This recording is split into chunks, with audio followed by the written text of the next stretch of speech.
भक्तजनों, माताओं, बहनों, सादर जय श्री कृष्ण।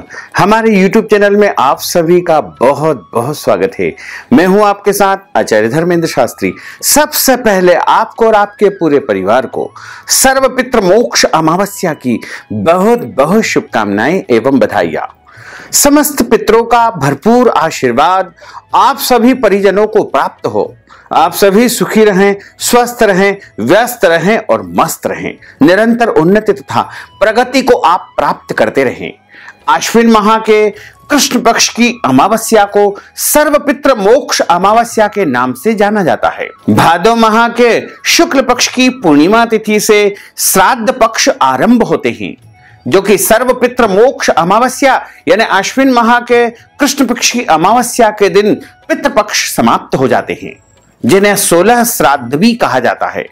इस बार पितृपक्ष का आरंभ 10 सितंबर से हुआ है, जो कि सर्वपितृ मोक्ष अमावस्या यानी 25 सितंबर 2022 रविवार के दिन पितृपक्ष समाप्त हो जाएंगे। और जिन पितरों की तिथि हमें ज्ञात नहीं होती है, उन सभी की शांति के लिए सर्वपितृ मोक्ष अमावस्या के दिन उनका श्राद्ध, तर्पण आदि कार्य करना चाहिए, क्योंकि जब हमारे पितर अतृप्त रहते हैं तब हमारे घर परिवार पर पितृदोष निर्मित हो जाता है। जैसे ही पितृपक्ष आता है वैसे ही पितृलोक के द्वार खुल जाते हैं और पितरों के स्वामी उनको मुक्त कर देते हैं कि जाओ अपने अपने परिजनों से श्राद्ध, तर्पण आदि ग्रहण करके स्वयं को पुष्ट करो, तृप्त करो।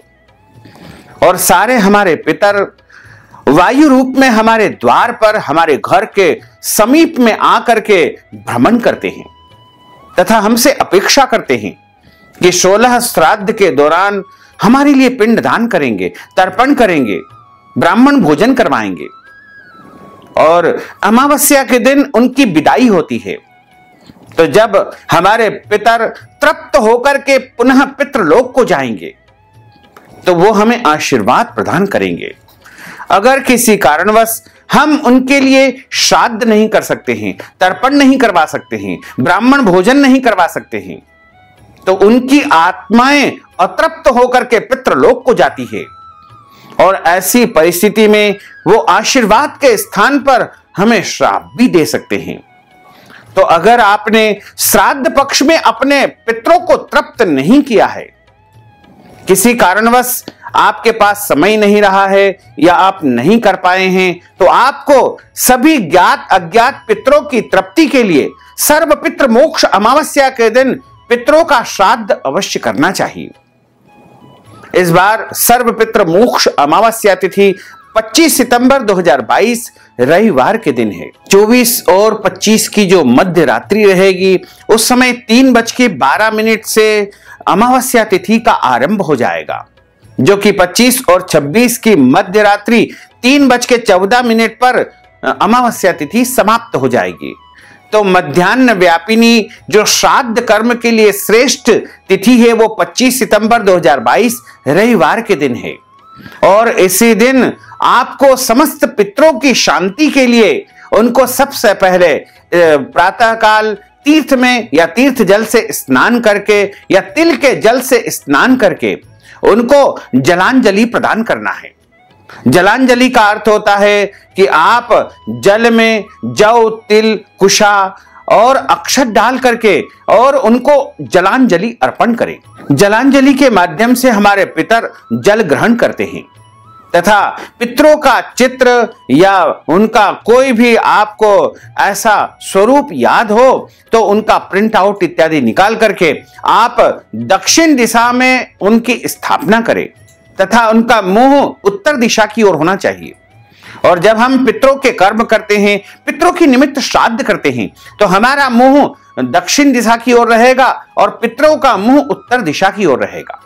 पितरों का पूजन अर्चन करें, अपने ज्ञान के अनुसार उनका पूजन अर्चन करें तथा उनको तर्पण करें, पिंडदान उनके लिए करें।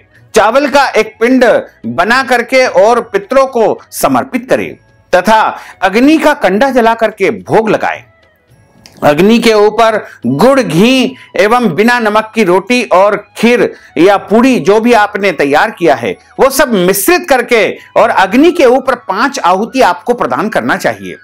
इस प्रकार आप पितरों के निमित्त भोग लगाएं। एक भोग की थाली भगवान को लगाएं, दूसरी पितरों को लगाएं तथा 5 दोने में 2-2 पूड़ियां रख करके आपको गौ माता को गोग्रास देना है तथा कौवे के लिए ग्रास देना है और कुत्ते के लिए ग्रास देना है तथा मछलियों को एवं चींटियों को भी इस दिन ग्रास देना चाहिए। अगर इस दिन आपके लिए संभव हो तो ब्राह्मण भोजन अवश्य कराएं, क्योंकि जब हम ब्राह्मणों को भोजन करवाते हैं तो उनके माध्यम से पितरों को तृप्ति प्राप्त होती है। और ब्राह्मणों को इस दिन भोजन करवाने के बाद यथाशक्ति दक्षिणा दान देना चाहिए। उनको वस्त्र दान करने का भी विधान है, क्योंकि वस्त्र दान के बिना भोजन अधूरा रहता है। तथा इस दिन पंचबली ये जो हमने बताई है उनको प्रदान करें तथा दक्षिण दिशा की ओर जौ तिल छिड़क करके और वहां पर एक दीपक आपको शाम के समय अवश्य लगाना चाहिए। जब पितरों की विदाई होती है उस समय एक दीपक प्रज्वलित करके और दक्षिण दिशा में जौ तिल छिड़क करके और उनको नमस्कार करें, प्रणाम करें, उनसे क्षमा प्रार्थना करें कि हे पितरों, आपके निमित्त हमने श्राद्ध पक्ष में जो भी कर्म किया है, हमने श्राद्ध किया है, तर्पण किया है, ब्राह्मणों को भोजन करवाया है या जो भी हमारा सामर्थ्य था उस प्रकार हमने आपको तृप्त करने का प्रयास किया है। अगर हमारे इस कार्य में किसी भी प्रकार की त्रुटि हो गई हो, गलती हो गई हो तो हमें अबोध बालक जान करके क्षमा कर देना। इस प्रकार पितरों की विदाई के समय आपको उनसे क्षमा याचना अवश्य करनी है। साथ ही गौ माता को इस दिन आपको गुड़ और तिल का पिंड बना करके खिलाना चाहिए। और यदि आप गौ माता को इस दिन रोटी के साथ गुड़ भी खिला देंगे या मीठी खीर बना करके गौ माता को खिला देंगे तो भी आपको पितरों को बहुत शांति मिलेगी, तृप्ति मिलेगी। क्योंकि हमारे घर परिवार में जितने भी समस्याएं आती है वो सब अधिकतम समस्याएं पितृदोष के कारण ही निर्मित होती है। अगर हमारे पितृ हमसे तृप्त होंगे, प्रसन्न रहेंगे तो हमारे घर के परिवार के जो भी पितृदोष है वो समाप्त हो जाएंगे। सर्व पितृ मोक्ष अमावस्या के दिन प्रत्येक घर में जो है अपने पूर्वजों के निमित्त धूप देना चाहिए। पानी की पंडेरी के पास एक दीपक अवश्य जलाना चाहिए। अपने घर के दक्षिण दिशा में भी एक दीपक जलाना चाहिए तथा घर को उस दिन साफ सुथरा रखना चाहिए। पितृमोक्ष अमावस्या का जब हम श्राद्ध करते हैं उस समय हमें दाढ़ी कटिंग पहले नहीं करवाना चाहिए, नाखून नहीं काटना चाहिए तथा सर्व पितृ मोक्ष अमावस्या के दिन ब्रह्मचर्य व्रत का पालन करना चाहिए। जब तक हम पितरों को जलांजलि, तर्पण, श्राद्ध इत्यादि नहीं करवा दें, ब्राह्मणों को भोजन नहीं करवा दें, तब तक हमें स्वयं भोजन नहीं करना चाहिए।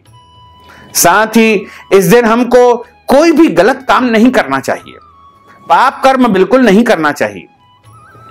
साथ ही सर्व पितृ मोक्ष अमावस्या के दिन घर के बड़े बुजुर्ग, माता पिता, सास ससुर या पूजनीय लोगों का अपमान अथवा अनादर बिल्कुल नहीं करना चाहिए। यदि इस दिन आपके घर पर कोई भी याचक, भिखारी अथवा जरूरतमंद व्यक्ति मांगने के लिए आता है तो उसको खाली हाथ बिल्कुल नहीं लौटाना है। कुछ न कुछ अपनी श्रद्धा, भक्ति या हैसियत के अनुसार आपको उसको दान पुण्य अवश्य करना चाहिए, क्योंकि यह दिन पितरों का सबसे बड़ा दिन होता है और साल की सबसे बड़ी अमावस्या मानी जाती है सर्व पितृ मोक्ष अमावस्या। तो अगर आप इस दिन सभी पूर्वजों की शांति के लिए, अपने पितरों की तृप्ति के लिए पिंडदान करेंगे, तर्पण करेंगे, पितृदोष शांति करवाएंगे या कोई भी कार्य पितरों के निमित्त उनके नाम से करेंगे तो उनको परम शांति प्राप्त होगी। सर्व पितृ मोक्ष अमावस्या के दिन गरीबों तथा जरूरतमंद लोगों को भी भोजन करवाना चाहिए, उनको वस्त्र का दान करना चाहिए। रोगियों को अस्पताल में जाकर के दवाई का दान करना भी इस दिन बहुत पुण्यकारी माना जाता है और इस दिन रोगियों को फल का दान करना भी बहुत फलदायी माना जाता है। इसी तरह सर्व पितृ मोक्ष अमावस्या के दिन आप जो भी दान करेंगे, पुण्य करेंगे, अपनी ओर से आप चाहें तो ब्राह्मण भोजन करवा दें, ब्राह्मण को आटा, दाल, चावल, सीधा सामग्री अवश्य दान करें। लेकिन ध्यान रखें, ब्राह्मण को कभी भी झूठी वस्तु का दान नहीं करना है और जितना हो सके अधिक से अधिक इस दिन ब्राह्मण को दान करें तथा इस दिन गौ माता को भी कोई भी झूठी वस्तु न खिलाएं और किसी भी प्राणी को जानबूझ करके इस दिन झूठी वस्तु आपको नहीं खिलाना है। झूठा भोजन या झूठन किसी भी प्राणी को या गौ माता को बिल्कुल नहीं खिलाना है। और गौ माता को कभी भी आपको पन्नी में या प्लास्टिक की जो थैलियां आती है उनमें भोजन नहीं देना है। पत्तल के ऊपर उनको भोजन करवाना चाहिए या शुद्ध पृथ्वी के ऊपर जल छिड़क करके वहां पर भी आप भोजन रख सकते हैं गौ माता के लिए। पितरों के निमित्त जो भोग लगाया जाता है वह भोजन सामग्री भी आपको गौ माता को खिलाना है और भगवान को जो भोग लगाया जाता है वो परिवार के रूप में आप प्रसाद रूप में ग्रहण कर सकते हैं। इसी तरह सर्व पितृ मोक्ष अमावस्या के दिन अगर आपके घर परिवार में सूतक लगा हुआ हो, जन्म अथवा मृत्यु का, तो भी आप मन ही मन मानसिक रूप से उनका ध्यान करें, उनका अर्चन करें और किसी अन्य परिजन के माध्यम से पितरों की शांति अवश्य करें, पितरों को नमस्कार अवश्य करें और जिन पितरों का हमने श्राद्ध किया है, तर्पण किया है, उनका स्मरण करें, उनको याद करें और उनको नमन करें, उनसे क्षमा याचना करें। अपनी गलती के लिए, अपनी भूल के लिए बारंबार प्रायश्चित करना चाहिए, क्षमा याचना करना चाहिए। तथा सर्व पितृ मोक्ष अमावस्या के दिन आपको जो है एकांत स्थान में बिल्कुल नहीं जाना चाहिए।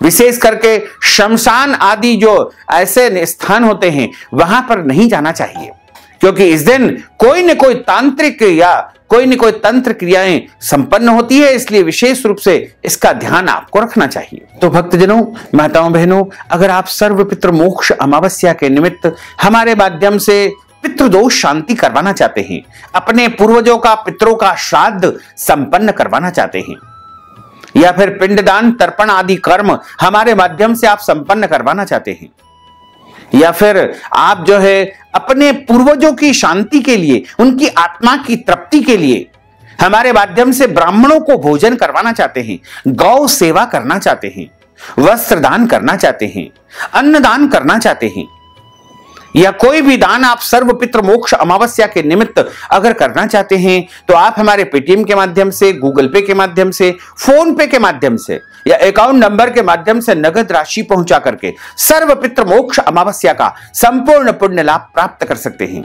साथ ही आपसे अनुरोध है कि हमारे इस ज्ञानवर्धक वीडियो को अधिक से अधिक लोगों को शेयर करिएगा, लाइक करिएगा, कमेंट करिएगा और यदि अभी तक आपने सब्सक्राइब नहीं किया है तो अभी और इसी समय सब्सक्राइब अवश्य कर लीजिए। आपको और आपके पूरे परिवार को सादर जय श्री कृष्ण, सादर धन्यवाद।